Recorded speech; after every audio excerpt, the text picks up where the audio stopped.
like, Mom had this old picture frame in her garage for a couple of years. And so she got from the store here for like $5 probably. And so yeah, what we're gonna be doing is we're gonna be like spray painting it, and we're gonna be putting it in our dining room. So the first thing you want to do is take some newspaper, cut it down the middle, and then cut it one more time. So what we're doing is we're taking the flattest side of the newspaper and we're gonna put that right up against frame and the flat side of the picture. Push it down, rub it with your nails a little bit. Make sure it is good. Feeling we might have to take some black paint in the very, very end and touch it up in the very, very corners, but we'll see how it turns out in the end. We want to try to crease the newspaper, rub it so that the paper stays. I never like to do spray painting indoors because it's too intoxicating. But you know, you never know what your day is going to be like. It could be windy out or it could be a nice still day. The thing you could probably use is sticky tack to make that stay. You can do to make it stay. All right, so then we're gonna move on to the next piece of paper. I had to improvise just a little bit because it is a super windy day, okay? So what we did is we took some rubber bands and strapped down the corners, and we've got an old headband, and we've got some straight pins to make this newspaper stay. The double-sided tape was not wanting to cooperate. So, Aqua, my favorite color. So what we also would suggest is maybe getting some of that painter's tape. And we were already at Ace Hardware this morning to buy spray paint, and I didn't want to go back. So we tried improvising with stuff we had here at home. So we are using some chalkboard paint.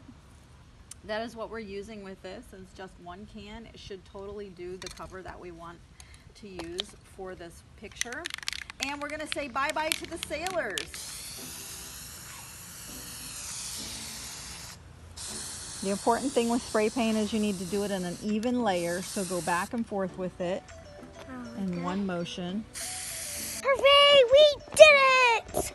Mommy fixed it, and it was so awesome! She did it! Hooray! Take off, Natalie, take the trim a different color and actually use that color to tie in with the color in my dining room. So we're gonna do that. You just wash the paint off, and thankfully we can fix the mistake. So here I am measuring my board to see how many squares I need to do to make this a chalkboard that's going to be functional for the kids' calendar. So what you need is a measuring tape of sorts. You can also use a yardstick or a metal measuring tape, which I don't have one of those. You need a piece of chalk to mark your spot. You also need a pen. So what I did was I measured all the way across, and I have 23 inches across and 23 inches down, and I figured I would do 3.75 inch squares.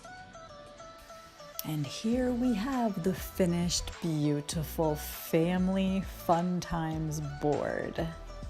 I hope this fun episode has motivated you to find that unique frame that's just sitting there collecting dust, and you think it might not have a purpose, but you're going to remake it and turn it into a unique treasure that's going to be functional for your family. Thank you again for watching Creative Clean Living. Don't forget to subscribe, hit the notifications bell, and stay tuned for our future episodes.